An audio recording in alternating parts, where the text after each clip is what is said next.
Sure. Here's a story about getting lost in a foreign country. The Labyrinth of Kyoto.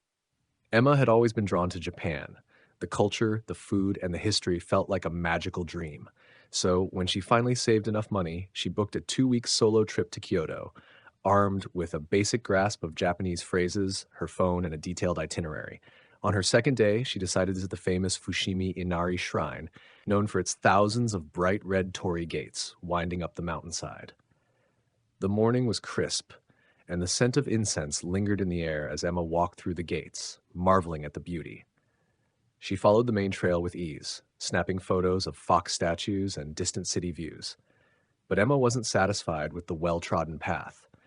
When she noticed a smaller, less crowded trail branching off, her curiosity got the better of her. The path twisted and turned through thick bamboo groves and moss-covered stones, the faint sound of water trickling somewhere nearby. She felt like she'd stumbled into a secret part of the shrine that tourists rarely ventured into. For a while, the solitude was enchanting. But as the afternoon wore on, Emma realized she hadn't seen another soul in over an hour. Worse, the trail seemed to branch endlessly, with no signs in English to guide her. Her phone was no help either. With no signal and only 23% battery left, her Maps app couldn't load. Panic began to set in as she wandered deeper into the forest, trying to retrace her steps but finding every path looking eerily identical. "Sumimasen," she called out, hoping a local might hear her.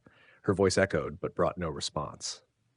As twilight descended, the forest seemed to come alive with sounds: rustling leaves, the call of unseen birds, the occasional snap of a twig. Emma gripped her backpack tightly, her heart racing. Just as she was beginning to lose hope, she spotted a faint glow in the distance. Following it, she emerged into a tiny clearing with a small wooden tea house. An elderly woman in a faded kimono was lighting a lantern outside. "Konbanwa," Emma greeted nervously, bowing slightly. She pieced together what little Japanese she knew. "Sumimasen, michi ga wakarimasen." "Excuse me, I don't know the way." The woman smiled warmly and motioned for Emma to come inside. The tea house was cozy, filled with the aroma of freshly brewed matcha and the sound of a soft, bubbling kettle. The woman didn't speak much English, but through gestures and a combination of Japanese and English words, Emma explained her predicament. The woman nodded, and after pouring Emma a cup of tea, pulled out an old hand-drawn map of the shrine's trails. With patient precision, she marked Emma's location and the route back to the main shrine. She even handed Emma a tiny battery-operated lantern for the journey. Grateful beyond words, Emma bowed deeply. "Arigato gozaimasu." The way back was still eerie in the dark, but the woman's lantern and map were a lifeline. When Emma finally saw the bright lights of the main shrine entrance, she let out a sigh of relief. That night, as she sat in her hotel room, Emma reflected on her adventure.